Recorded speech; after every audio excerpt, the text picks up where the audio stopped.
Thank you all very much for the opportunity to speak to you tonight. My name is William Schnoff. I'm an attorney with the France Law Group out of California. I want to give you a little bit of background about how we got to this point of representing school districts against Jewel and Altria, which is what this case is focused on. My background is I'm actually a former school district attorney. I practiced representing the majority of the school districts in Southern California for almost 10 years. And during the end of my tenure, I saw the issue across the board with all my school district clients struggling dealing with the youth vaping epidemic that we were seeing. I came to the France Law Group. We specialize in representing public entities on the plaintiff side, and we started off with about 30 of my former California school district clients filing lawsuits in federal court against Jewel and Altria. As of today, I represent over 700 school districts in 32 states in this case. This is not a class action, so this is not one school district representing all the school districts across the country. Every school district that's involved in this case has their own case on file. And just to note, there is a significant number of school districts in the state of Tennessee that have been involved with this case almost for 2 years now. This case is focused on two defendants, as I said. Jewel Labs is one of the largest vaping manufacturers in the world. At the time this case started, they represented about 87% of the vaping market at that time. Their market share has dwindled due to what's going on in this litigation and what's become public of what's happened. The other defendant in this case is Altria. Altria, you may all know as Philip Morris. They own Marlboro. So they went and invested $13.5 billion into Jewel, and they now are partners together in this vaping venture. And what we're focused on in this case is these companies' conduct of intentionally marketing their products to children, just as Big Tobacco did years ago. And they use the same marketing tactics, because the concept was you addict someone at a young age, you create a customer for life. And that's what we've seen. And unfortunately, what was also going on behind the scenes is we saw the cigarette sales dwindling. They were at their last generation of cigarette smokers. But now with the increased youth use of vaping, we're now seeing the pickup of cigarette smoking too, because now it's just trying to get a hands on nicotine. And so on top of the conduct of them marketing their products to children, we also had the issue of them not warning them about how harmful their product is. That black box that you see on their package now that you'll see in the gas stations, that black box warning of nicotine did not exist before this case started. There's also the issue of them promoting this product as being safe, and it was the safer alternative to cigarettes, and them not really advising of how harmful this is. And what we've learned in this case is the fact that one of these Juul pods that you'll see, one of these Juul devices, is the equivalent of 2 packs of cigarettes worth of nicotine. In order for someone to do 2 packs of cigarettes, we all know it would take someone some time. But for a Juul pod, because of what it's made out of, you could literally do it in the 30 minutes. You could inhale the entire thing. So you're getting an extreme amount of nicotine at a short period of time, which we believe explains why we're seeing kids using it so often, because they truly are addicted at this point. And at the end of the day, what we now have is a new generation of nicotine addicts. And under the law, what's called public nuisance law, public entities that have been affected the most have a right to go and bring cases like this when corporations cause a harm to the community. And what we've seen and what we've analyzed is the public entity that's been hit the most by this vaping epidemic has been the schools, because we've seen the numbers increase and the numbers keep increasing. This year, there's been, through surveys, the national average of kids using vaping on a daily or weekly basis is around 32%. So an extremely high number for kids that should not even have access to it. The state of Tennessee is a little bit over that average. And so under this law, what we have a right to do is not only seek financial recourse for whatever monetary funds your district has spent to date dealing with this issue, whether that be educational programs, staff time dealing with vaping. What the law also allows us to do is to seek financial recourse from these defendants to go and remedy the issue they've created. So instead of relying on taxpayer dollars to fix this problem into the future, we have the right to go and seek compensation from them to fix this. And so we're focused on 3 things in our model of our case. We want to focus on deterring vaping on campus. One way we can deter vaping on campus is by getting schools the money to install these vape detectors. If your administration has looked into it, it's extremely expensive. They can cost anywhere between $3,000 to $5,000 a room, and the experts recommend it to be at a minimum in the bathrooms and if necessary in classrooms. And you all know there's a lot of bathrooms and classrooms on high school and middle school campuses, so it'd be a big expense to come out of your general fund. That's one thing we're looking to get into this case. Also, what we're also focused on is getting funding for additional school resource officers or hiring additional staff for supervision, because the thought is more eyes on the children, the less likely they're going to be vaping on campus. Also, we understand that this is something we can't fix overnight. So our model of what we're seeking is try to get at least 5 to 10 years worth of funds to go and cover these expenses. We also want to support children. We don't get to pick and choose what parts of the kids we want to focus on when they come onto campus. If a child is dealing with a nicotine addiction, we need to be able to deal with that, especially if it's spilling over onto the campus. So we want to be able to provide districts the opportunity to hire counselors with a background in addiction so they can really provide that support that's going to be necessary. And then finally, what I believe is the most important is funding for education. Because right now, what students and parents understand about this product and what the truth is, there's a big gap. I speak across the country on this to students. Out of every 10 kids, 9 out of 10 of them are going to tell me that it's flavored vapor, that it's nothing harmful. And that's the misconception of what's going on. And so we need to educate those students that are using it about how harmful it is. Because if you think back, we're only 5 years into this product. 5 years into cigarettes, we had no clue what the long-term health effects are. And we still don't really know, but we do know it's harmful. We know nicotine is harmful on a growing youth brain, and that's one part we need to focus on. We also need to educate the parents on what to be on the lookout for. And then unfortunately, we also need to educate the young students, because students are being this is being put in front of them as young as middle school. I hear stories of kids being caught with this in elementary school, but at a minimum, we need to educate them to be able to say no. So that's what we're looking to get for every one of our clients in this case. As I said, we've been litigating this for 2 years. We have our first trial in November of this year. We already have 6 school districts that have been selected to be the first 6 cases. And what I can tell you is the evidence is very strong. We believe strongly in our case. And our hope is that we can be able to provide these resources through this is just one part of how we can provide resources for our clients. So with that being said, I want to answer any questions you all may have about this case. Is CMCS one of the districts that you're going to be using for this pilot? Say that again? Will CMCSS be one of the districts that you'll be litigating with? Well, so the way the process works, because we have now over 700 school districts. So 6 have already been selected. We're doing discovery, we're litigating it. If, let's say, we go through those 6 trials without there being a settlement to this entire case, then there will be further cases selected, and that potentially your district could be selected at that point. But that's down the road. That's not until at least the end of next year. And just to kind of give you also an idea of what's required for your district to be involved with this case at this point, because you are not a litigating school district at this point. You're not in a trial case with this here. All that's going to be required of your staff to be involved in this case is to complete a 4-question questionnaire that should take your staff about an hour or 2 to complete. Another point I also want to make sure you understand about this case is that we work on this case on what's called a contingency fee basis. So what that means is if there is no financial recovery for the district, then the district pays no fees and pays no costs. So there is no financial risk.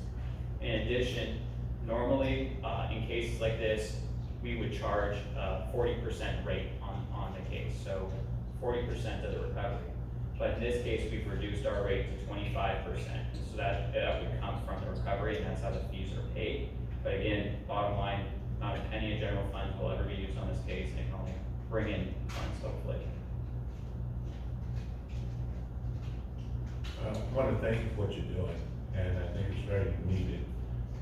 My question is just to try to understand how this process is set up. As far as standing, and this is just a question so I can understand in my head. how do you establish standing from the schools as opposed to the parents bringing the case? Right. So, under the law, so we're not bringing personal injury cases on behalf of the students. We're not claiming any injury to the students. What we're talking about is how has the district been impacted? And so there's two main focuses of what has happened is, we know there's been an impact to the educational environment. We know that there's been a disruption to the learning environment. That's one aspect. There's also the need of, we do have these kids with these issues, and we can't ignore these issues. And so we wanna also, as part of our process of being an educational institution, is we need to provide support. So that's what it is. And under the law, under public nuisance law, that's what we're talking about is, number one, are you a public entity? Yes. Number two, has there been a harm to your entity based on the conduct? And we are, based on the facts that we have, we say yes. Do you foresee a media blitz eventually concerning damage that, like they did with cigarettes? I think that began, well, they're still doing it now, showing those malformed kidneys. I believe it started in the late 19th, I believe it was in the 60s. Please say that again. I'm sorry, I couldn't hear you. I believe it started, the blitz that they started in media against the cigarette smoking, the damage to that. Yeah. Do you think that will eventually? Yeah, I think that will happen. A lot of the big commercials and marketing on anti-smoking came as a result of the tobacco litigation. Tobacco litigation brought a lot of funds, and this is kind of, if you look at this is tobacco litigation 2.0. It's the same concept, same theme of what happened, and we all saw the big results that came out of it, and that's still providing funding to the states and schools to this day. And I think what will end up happening is that funding will come out of this case, that to go and do mass to the community type of education on the harms of these products. Absolutely. Well, that was certainly effective. Yeah, absolutely. I agree. So, yeah. And you may recall, board members, that in that safety presentation, it was shared that our numbers have really gone up with our students participating in vaping, and we do have some schools that currently have those vaping sensors, West Creek High School, Clarksville High School, and Rossview High School. And then we also have applied for an ELC grant that we received, where each of our middle and high schools will get 3 sensors each. However, we know that's not enough. So that's why Mark Nolan and Carol Joyner have been investigating this information that's being shared with you this evening, so that we could participate at some point. So we appreciate your presentation. Of course, thank you. Thank you. And Dr. Huff, approximately how much did each one of those devices cost? I'm not really for sure. Mr. Brumby, do you know? We're sourcing them as, at this time through that ELC grant, and right now they're running about $2,000 a piece. Thank you. Of course. Thank you. Thank you. Item 2, Dr. Huff. Yes, item 2, we have Elizabeth Vincent here tonight. She's our Director of Continuous Improvement, and she will actually share 2 items with you. Thank you all so much for being here. Glad to be here to share a little bit with you about, first, the legislative update. The legislative session has been in full force since January, and just wanted to provide an update to you all on where some certain bills stand that relate to our legislative priorities that you all established last year, and then also share an update with you about the strategic work. We had a cabinet and direct report retreat recently where some draft strategic work goals were established for the district for next year, and wanted to provide that update and share those with you all at this time. So with that, I'll just, again, a brief agenda. We'll talk about legislative priorities, sort of an overview of the strategy that we use whenever we engage in this work, and then talk about the priorities that we established for last year and some other focus areas for the legislature this year. And then we'll talk about the continuous improvement system, what took place for our mid-year review, and then a strategic work goals draft for this year. Wanted to share the legislative priorities with you once more. This is a document that you've seen before. These are the priorities that you all worked to establish last fall so that we would have those ready when the legislative session began this year. In my work as a legislative liaison for the district, acting in that capacity, I've taken these priorities and shared them with our local delegation. Dr. Huff and I had meetings with some of our local legislators before the session started to share some of these priorities with them and let them know some of the areas that were a primary focus for us as a district. The four on the left-hand side are priorities that you all have had on the legislative priorities for a few years, things that we want to continue to protect and ensure that our legislature knows are important. The other two that are over on the right-hand side are newer priorities that we established this year based on some current issues, some current concerns that we knew were going on in the legislature. For reducing testing burdens on grow your own teacher candidates, I want to be sure that I share with you all that that priority we've actually been able to accomplish by working with the State Board of Education. Dr. Imperatrice and I spent some time meeting with the state board and working with some of our local higher education partners to change some of their policies at the local level so that we can have fewer testing requirements for our candidates that are participating in our residency programs. So that's one we were able to accomplish pretty early on in the process, and we were so glad that we were able to kind of accomplish it at that local level, working with our local partners here. And then the other priority of ensuring equitable and adequate school funding, as you all know, and it's been shared publicly, the governor made plans to change the way that public education is funded in Tennessee. In the fall, that process is well underway. I'll talk a little bit about an update on that particular legislative item in a moment, but one of the things that we wanted to communicate is that we hope that the funding formula will ensure that students with the greatest need receive the resources that they need, and also that there is an increase to public education funding in Tennessee. Yes, absolutely. I have a question. Does that also consider charter schools if they are actually in the community? I'll get into some of the components of the funding formula in just a few minutes. So yes, that's a great question. Absolutely. And so our strategy, the way that I approach this work and the way that we approach this work as a district as we engage with legislators is first and foremost building relationships and just ensuring that we meet with our legislators regularly, that we offer support where we can on items that are of interest to them, that we continue to just establish that relationship. We are fortunate in our community that we have wonderful local legislators that are serving us at the State House. They are very active participants in the community. They're always willing to listen to us, and I really appreciate all of them that serve us in that capacity. Informing, making sure that our legislators know what the impact of legislation will be. You know, we typically don't tell them how they should vote. We typically don't tell them what kind of approach they should take to legislation. We simply share the effect that it may have and how it would impact our school system.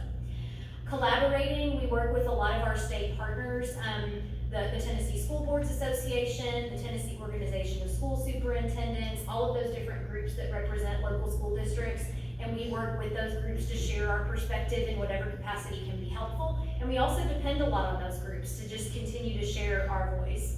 And then finally, advocating. As I mentioned, when there are key issues that play a role in legislation where we know that it can have an effect on our local community, we always ensure that we share that perspective and that our local legislators know how things might impact the Clarksville Montgomery County community.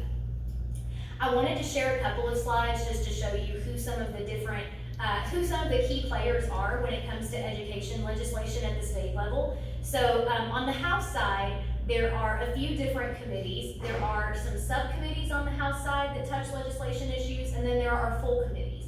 The two groups that you're seeing here are our subcommittees in the House.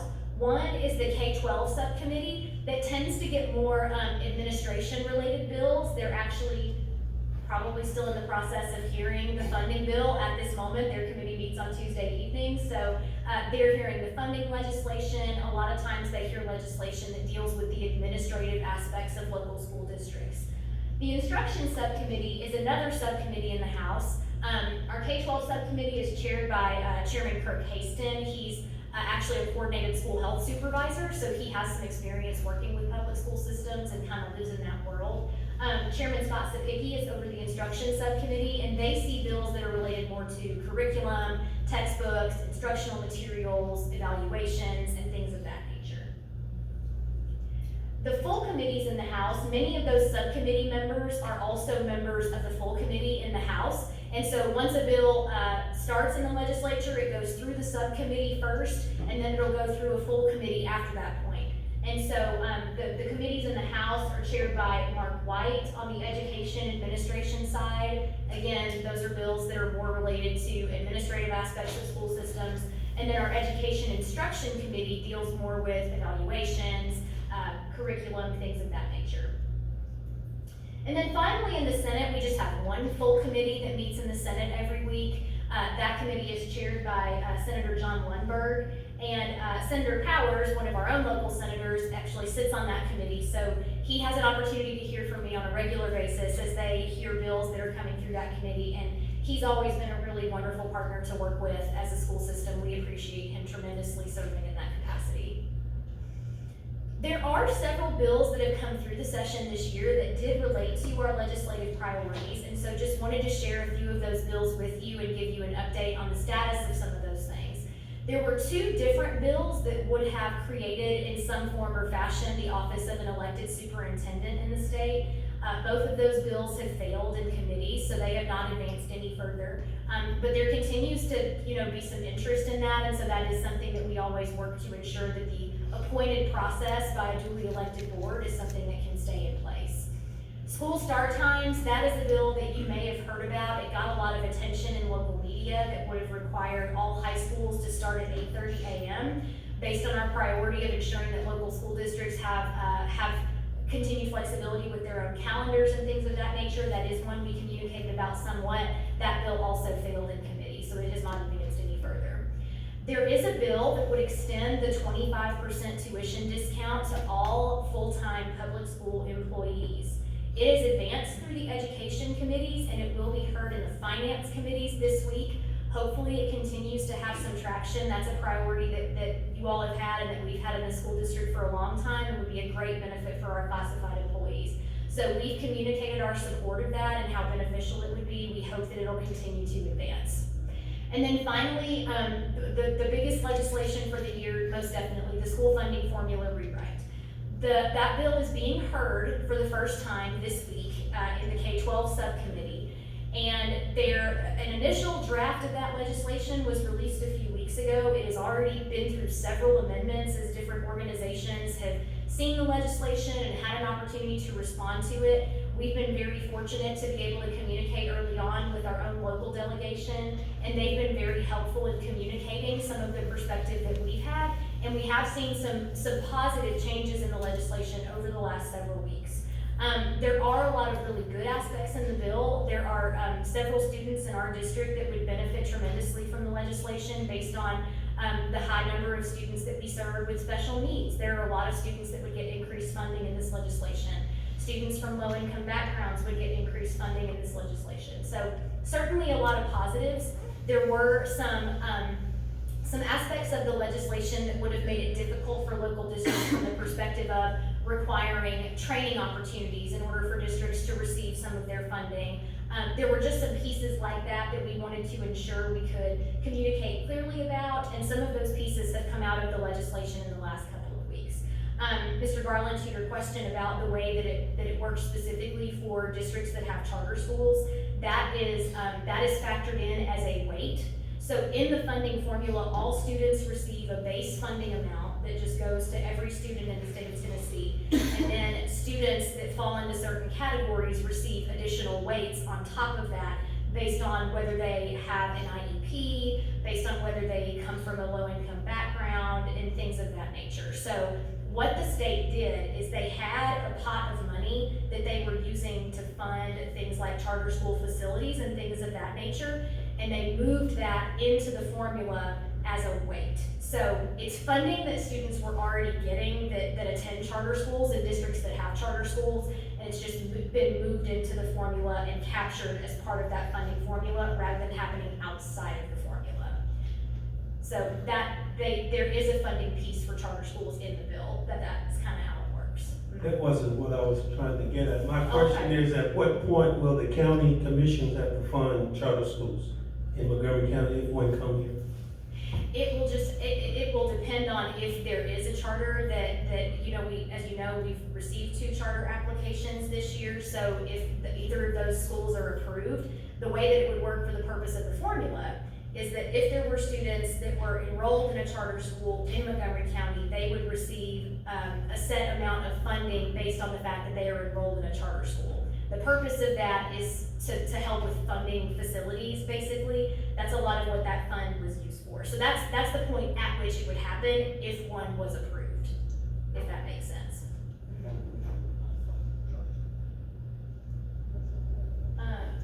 As far as other focus areas that are in the legislative session, things that have come up that we've worked to address, essentially, there have been some bills that would change the structure of the evaluation system, that would do some things that would change the way that proficiency and growth are factored into teacher evaluations.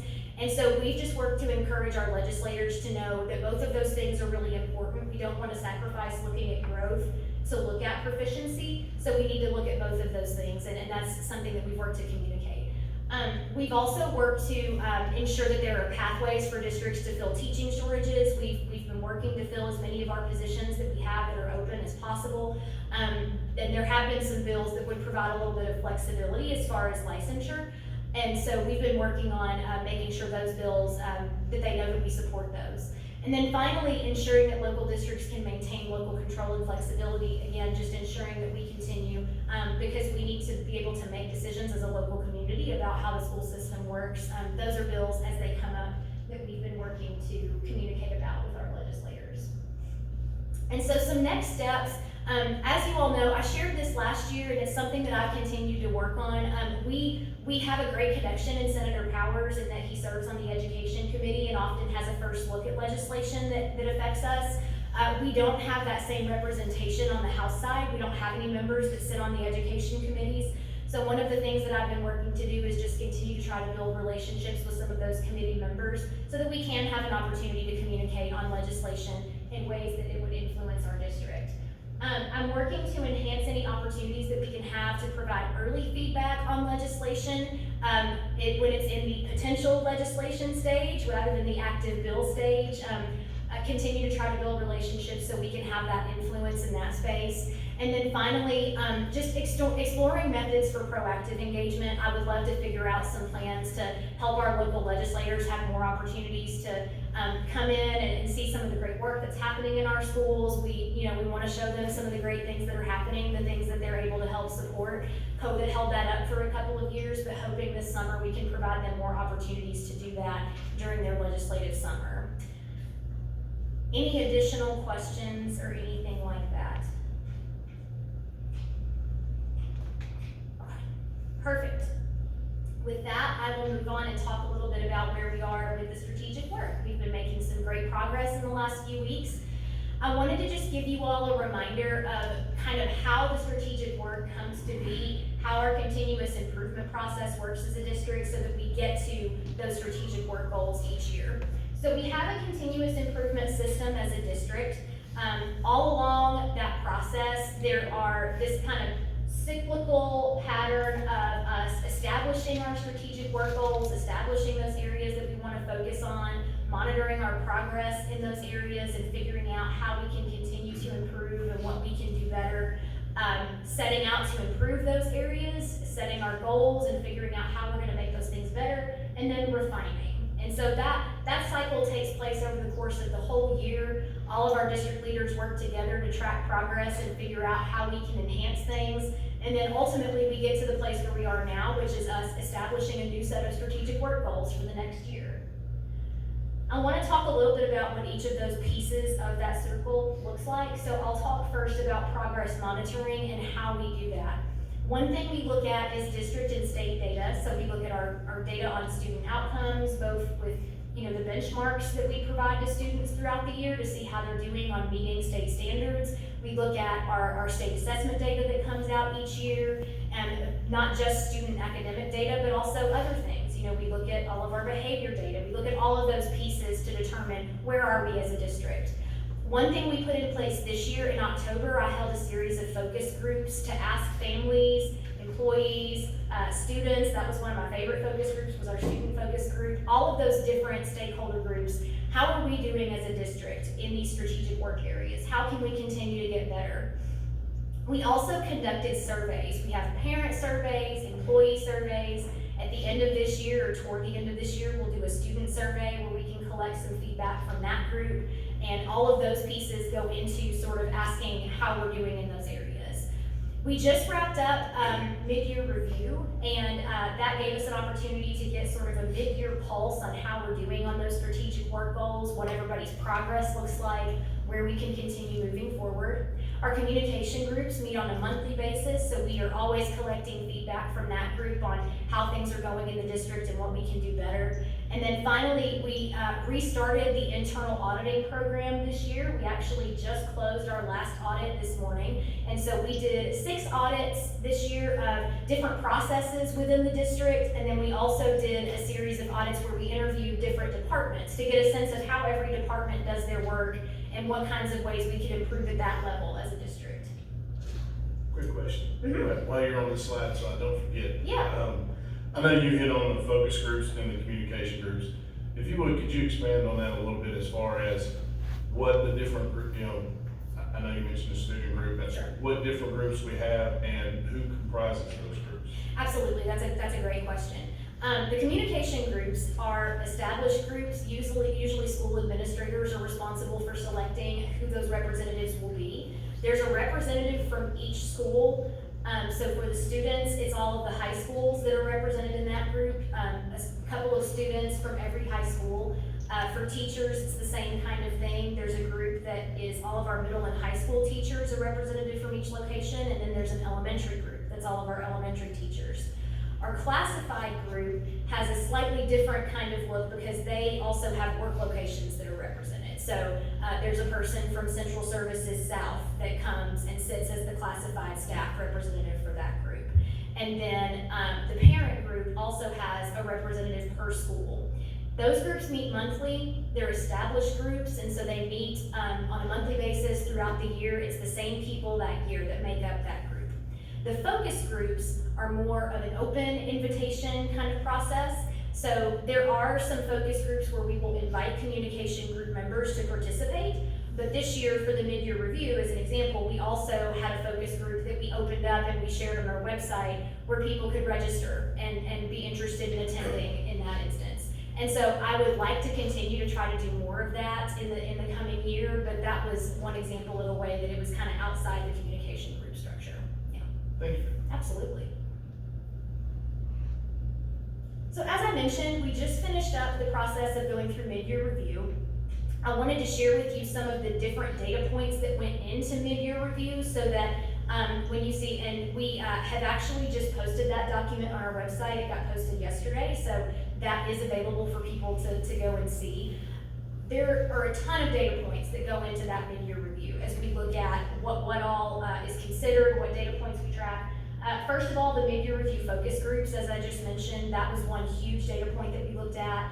Our principal fishbowl, which is something that we do every year where our principals come to Central Services South in December and they sit in a circle and we open up the room to ask them what areas we can continue to improve on. What areas are going well, what areas can we improve on, what do you need to continue to be successful in your role.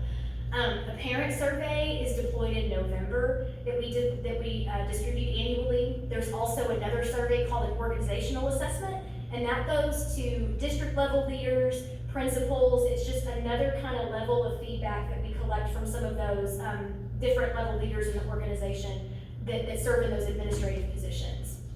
We also do, all departments track their progress internally, so every department has areas that they look at to decide how do we know if we're doing well at this work? What are the things that I'm going to be tracking to know if we're making progress implementing on this strategic work goal? And so all of those pieces got turned in as well from different departments. This isn't technically something that we deploy, but we receive survey data from the Tennessee Educator Survey that gets deployed every year by the State Department.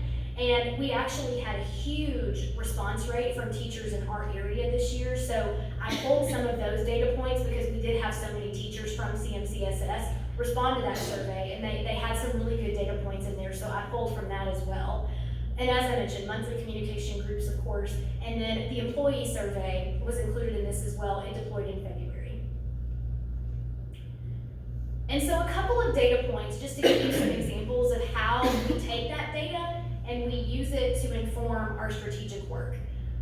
One of the pieces of employee feedback that we received that you'll see directly reflected in tonight's draft of our strategic work goals is that 69% of employees in our survey indicated that they're comfortable providing feedback for improvements at their school or work location. That's something that we'd really like to see improve, especially because for other areas of this survey, agreement was in the mid-80s, in some cases in the 90s. So this was definitely an area that jumped out when we looked at these data, and we want to ensure that we know how we can help employees continue to feel comfortable providing feedback for improvements to us. Another data point that came out in a lot of our focus groups was just the whole concept of parent engagement, ensuring that we're continuing to intentionally engage families, involve them in that process. In mid-year review focus groups, parents indicated, even among some in our parent advisory group that are very involved, that sometimes they feel like that things are happening in silos at times, and they just want to know how to feel more connected to what's happening in their child's school on a day-to-day basis. And then finally, student SEL support and behavior. Parents were asked in our parent survey to rank the top 3 areas that they wanted the school district to focus on as aspects of its strategic work. And 60% of parents highlighted supporting students' social and emotional health as one of their top 3 areas. So we know that helping students feel supported academically, which was the second highest area with 44%, helping recovery and learning loss. We know that's hugely important. It's the core of what we do as a school system, but we also know that this is an important area for our families based on the way they responded in this survey. And then finally, once we have all those data points, we look to improvement. How can we actually improve in this area? Do we need to form a continuous improvement team that's going to establish some kind of a solution for this? Do we just agree to do further study and determine what's really going on with this particular area before we track and establish some kind of solution? Do we continue implementing and just track new data? Maybe we're not looking at the right area to determine if it's successful or not. So that's sort of the next conversation that happens. And then we refine. As we identify those areas, we put solutions in place, we finalize those things. If needed, we update our policies and our practices based on what we see that's working. And that's sort of how the cycle works. And with that, this is going to be somewhat small, and I apologize for that. Lots of goals on a small page. But I wanted to share a draft of our strategic work goals, the 12 that we've started with, for you all to be able to see and know what all of those data points, all of that led to as a strategic focus for next year. So first and foremost, under the improved student achievement area, one of our focuses was providing quality interventions to meet students' academic and behavioral needs. Seeing how important that was to families, just putting those 2 things together. We've had an intentional focus on social and emotional learning for the last couple of years. We've recently hired a director for social and emotional learning that's really going to intentionally focus on that work. And so how can we just continue to provide quality interventions to ensure that academically students are where they need to be, and also just continue promoting those positive behaviors in school. Implementing research-based math and literacy practices with high-quality instructional materials to increase grade level mastery. So just continuing that path of focusing on high-quality materials, not only for literacy, but also for mathematics, and just ensuring that students get where they need to with those standards. Ensure post-secondary success by aligning student aptitude and interest with academic offerings and ready graduate choices. How can we continue to ensure we offer choices that align with what our students need to know and what they feel passionate about, what they want to learn? Under maximize employee capacity, enhance workplace climate, employee feedback collection, and employee satisfaction. So you saw in that survey point, that was something that we discussed a lot in cabinet and direct report retreat, and we want to ensure that we're enhancing how we collect feedback from employees and letting our employees know that we hear their concerns and that we're responding to their concerns. promoting a retention-first recruitment strategy, really focusing on retention in our district and ensuring that we're keeping our employees that we get here, and that we always, of course, continue to focus on recruiting those key positions that we need, but really focusing on that retention-first strategy. Expand and support multiple pathways into the teaching profession, something we focused on for a couple of years, and just continuing that work. Individualized professional learning opportunities, again, continuing to ensure our employees have what they need at an individualized level. For improving efficiency and effectiveness, addressing school capacities as we continue to grow, that will be something that we have to continue to address as a district. Improve bus driver recruitment and retention to enhance student transportation services. That is, of course, something that's been a huge focus for the district in the last year, is just continuing to recruit bus drivers, and so that will be a focus of strategic work for next year. Implement technology solutions to enhance organizational efficiency, security, and accountability. I won't steal the thunder of the technology team by sharing all of the things that go under this bucket, but they have a lot of exciting work happening in their department that's gonna be geared toward making us more efficient as an organization, and also just enhancing what we have to offer, so we're really excited about that one. Enhance organizational effectiveness through increasing collaboration across central office departments and teams. This one is really getting at ensuring that, when we came together for Cabinet and Direct Report Retreat, I think a lot of us realized that we don't get those opportunities often enough as district level leaders, as people serving in those capacities, to collaborate, to come together to solve problems. And so we're hoping that we can really intentionally focus on creating more of those spaces through this strategic work goal. And then finally, under engaging the public in support of student achievement, promoting consistent, meaningful parent and community engagement opportunities across the district. Definitely something we heard in focus groups, something that we want to continue to build up as a district, are just those opportunities for parents to feel connected to what's happening in their schools, and to engage in that partnership with us to ensure students have what they need. That's the draft. And so any questions or anything about that particular piece? I appreciate all of this, but when are you coming back to address us on how you've done all of this that's listed on this final page? Those will happen at board updates throughout the year. So we have 12 strategic work goals, so there will be opportunities at each of those board meetings next year for different department leaders to provide updates on how that work is going. All right, thank you, ma'am, great job. Okay, next we have Ms. Emily Vaughn, and she's going to share a family life curriculum update for us, as well as summer learning. Ms. Vaughn.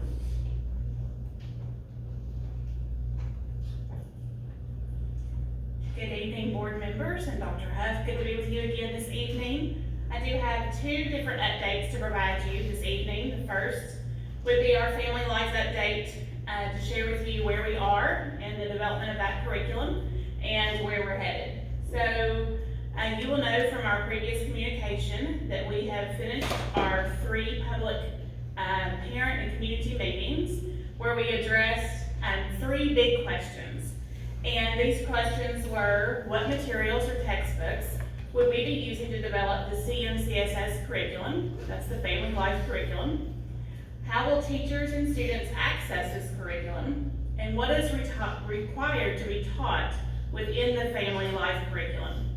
And so that was our main focus of our input meetings that we had over the course of a couple of days, both during the daytime and at evening time. So parents and community members could come, learn this information, provide some input, and have some good conversations about the overall topics that were at hand. So first, when we think about the materials and textbooks, some information that we shared would be that the curriculum writing team would be developing this curriculum in-house. And so when we think about what that would look like, we would be taking materials and creating curriculum that meets the expectations of the state legislation. And in order to do that, all materials would be aligned with the expectations of the health and wellness state standards, but also it must also align to the legislation. So both factors have to be considered. During that part of the presentation, we were able to share The materials that had been reviewed already by parents and by teachers, those resources were there for everyone to see, and kind of had a visual representation of what the entire textbook resource looked like, and then had even the pages that were clipped that did not align to standards. So there was a visual representation of, this whole textbook might be 1,000 pages, but there may be only 300 pages of this textbook that aligns with the actual curriculum or standards. This one may be 500 with 200 pages that align. So that visual representation of really understanding that there was no single resource that truly met the expectations of either the standards or the legislation. It really was kind of a piecemeal process, kind of helped see what that looked like in person versus the more difficult opportunity of having to see it online. So that was helpful, I think, for many community members and parents to see that. The other piece was, how would teachers and students access that curriculum? So again, once we create the curriculum and build that, what does it look like for a teacher? What does it look like for a student? And so this course will be created on a digital platform. And of course, all of our students have access to one-to-one technology. They have their laptops. And so it will be created and provided for our teachers. And so that's important for a couple of different reasons. One, because as you know, the legislation does require us to provide this opportunity for all parents to see what their students will have access to and have the opportunity to opt out of that. And so what we want to do is provide fidelity to that. So as a parent, I want to preview what my students want to see, and then I want to make sure when it comes time for that instruction to happen, that that's the same thing that's happening during that instruction. So as we create that course, it will be locked. Changes can occur to that course. And we pushed out to teachers, pushed out to students on this platform, and that's how they'll access it. And so that way, it's kind of owned by the district, it's created that way, and then teachers have access to that to provide the assignments, to share the assignments, students have access to it, but there is some fidelity to what the actual curriculum is. And so that's maintained and monitored by the district staff. And then lastly, and probably the most complicated piece of all this, is what is required to be taught. And so for this part of the evening and the activity, we had the standards displayed that are the health and wellness standards, and also the pieces of legislation. And so where the two married, the two matched, we had them listed together. So where the health and wellness standards connected to pieces of the legislation, we had those together. And then there were some places where the legislation doesn't match standards, and they stood alone. So parents and community members could see the difference of those, and then they had opportunities to provide feedback across all of those. And the types of feedback we were looking for, especially on the pieces of legislation that were new, that we've not taught before, were, when do you think this is appropriate to teach? What grade levels? 6th grade through high school, because those are the content or the grade levels of where it's taught. How would you teach this concept or this content? And so seeking that kind of information from our parents, from our community members. And so we received between 30 and 40, because they differ based on what they're providing feedback on, pieces of feedback across the standards and the legislation. And that feedback will be used as the curriculum writing team is working on the course. And so it was good to receive that, because it does give us a different lens of the input from the community. They also had an opportunity just to give general feedback. So maybe not directly related to the standards or related to the legislation, but just in general. Is there anything else you want to share about this process, or anything else you want to share in regards to this? So there were quite a few more comments there, but those ranged from, lots of comments about this is too comprehensive to it's not comprehensive enough. So lots of comments across the board that we will take into consideration if they're related to the content as well. So those are the three big questions that we addressed on that evening, but a lot came from being able to address those in those meetings. Some really good takeaways for our community, and I want to share those with you tonight. So one of those, after having those activities and sharing and really digging into those resources that I've shared with you previously, and really looking at the resources and the textbooks that we have been provided, there's not one single textbook that aligns close enough that we're comfortable enough saying, this is a textbook that we can put in front of teachers, this is a textbook we can put in front of students. So at this time, we're not making a recommendation to purchase a textbook for students or for teachers. Instead, we would use a textbook as a curriculum writing team to pull those activities that do align to use for writing a curriculum.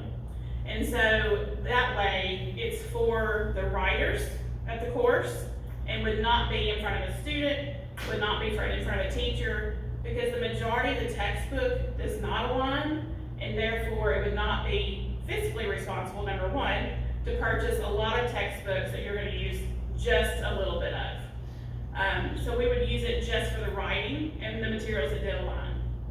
And the curriculum writing team would be teachers from our district, primarily those that teach this content, so it's kind of our experts in the field. District staff members, so those who are used to writing curriculum and thinking about the scope of curriculum, how you cover curriculum. So myself, other curriculum directors, our related arts consulting teacher. We have members of medical profession who have offered to support, folks from the health department, local medical doctors.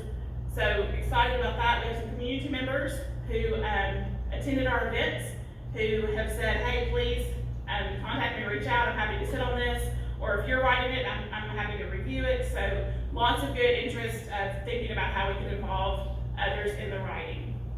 And then again, the textbook that we are looking at to use is on the state approved list, and that list is approved from 2018 through 2024, and there would not be another approval until after 2024. So that is on the current list of state approved resources at this time. So a few more takeaways that we shared with families that evening during our conversations is over the scope of things when you think about instruction and you think about a course. For this particular unit of study, you're talking about 3 to 5 days of instruction. So this, we have many, many standards to teach, but these standards that are covered under the Family Life curriculum and this legislation, you're looking at about a week of study, right? And so during that time, remember our families have the opportunity to opt out of that content.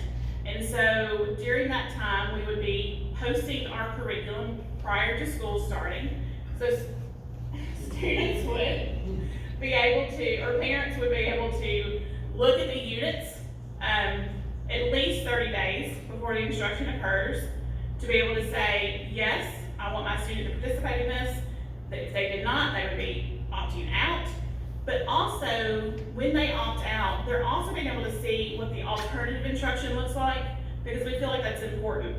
That we want them to know, if my child's not participating in this, what will they be doing? So across the district, any student who is not participating in that curriculum will all be doing the same alternate assignment. We thought that was also important, that they would have the same high quality instruction across the district, and that was not varied school to school or class to class. So both units of study will be available to parents to review. And then we would follow that same process, and parents would be able to make that decision based on what they think is right for their child. I have a question. Is this a requirement by the state or a requirement by the Department of Education? It is the state. Okay, if they are mandating that something being done, why are they also allowing parents to opt out? That is, okay, so that's how the legislation is written. So the legislation is written that is a requirement to be taught, but it's also the ability for a parent to choose for their child not to receive it. It don't make sense. It don't make sense. That's how the legislation is written. Thank you. And so really, so for us to where we are now, so we're looking at mid-March, we're getting into the last 9 weeks of school, so what are we going to do at this point? What are we to expect now? So we're at the point now where we are beginning to convene curriculum writing teams. We'll be doing that at the end of spring, early summer. We'll be working on getting that curriculum posted for parents and community members. And then in September of the school year, we will be having that public hearing where the curriculum will already have been posted. We will be then explaining again the purpose of the Family Life curriculum, explaining the program kind of just like I've done this evening. And then parents will be able to provide public comment about the curriculum on that evening. The public hearing also is a part of legislation, and so that would be a yearly requirement, and we would be doing that in September of next year at a board meeting. And so that is where we are in our Family Life update. Are there any questions specifically about that before I move on to summer? Just one real quick, is there a final review from the state to make sure that you meet the intent of what they wanted? At this time, there is no final review. We've had a lot of communication with the state, as you can imagine, making sure that we are moving forward in the right direction, and also with other counties. And so there is no final review. There's no expectation of us submitting anything, just that we follow the legislation and have something in place. Yes, sir. You mentioned the two big questions I had. Do you have any idea yet what your alternate instruction will be for the students that opt out? Yes, ma'am. So because the classes are health and wellness based, they will be health and wellness standards. So typically what we would do for any class is to look at our data to see what standards need to be reinforced for our students.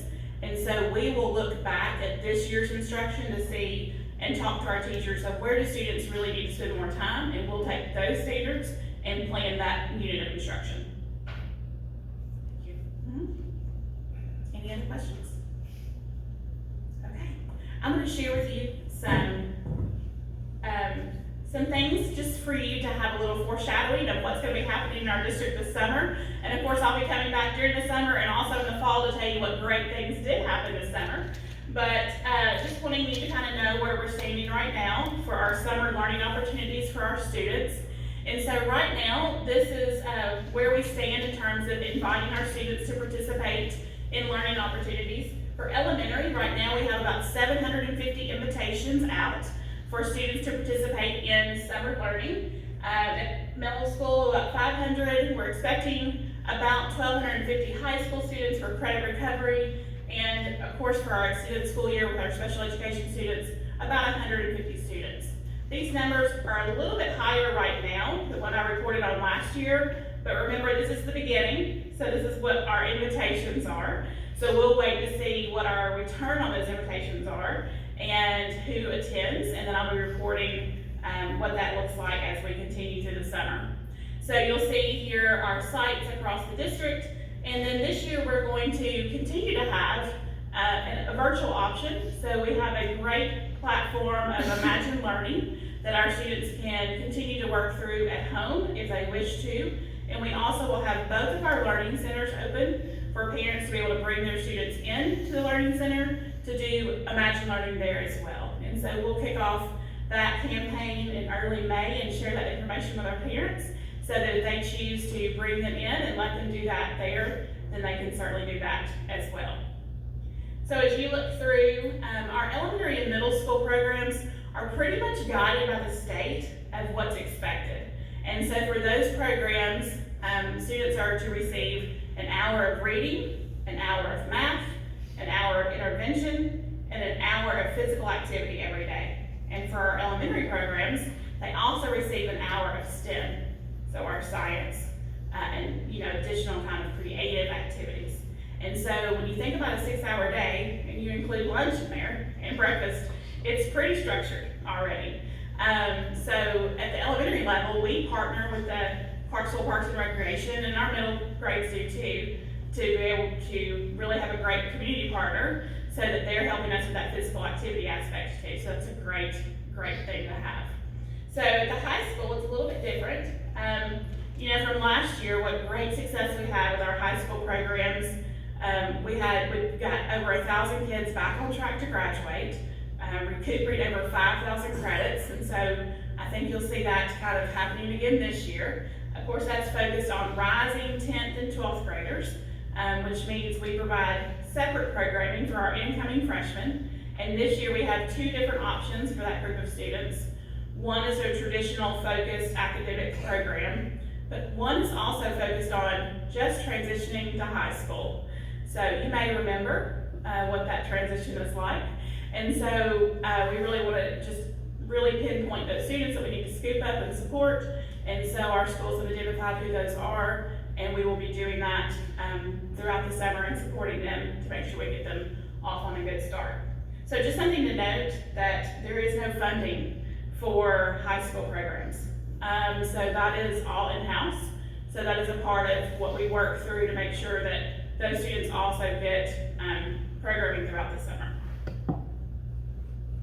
So what are our next steps? We gotta finish hiring. We need to hire all our great teachers and staff, so we're in the process of doing that right now. Really working with transportation, because we do provide transportation, which makes a huge difference to get our kids there in the summer. Working on professional development for our teachers.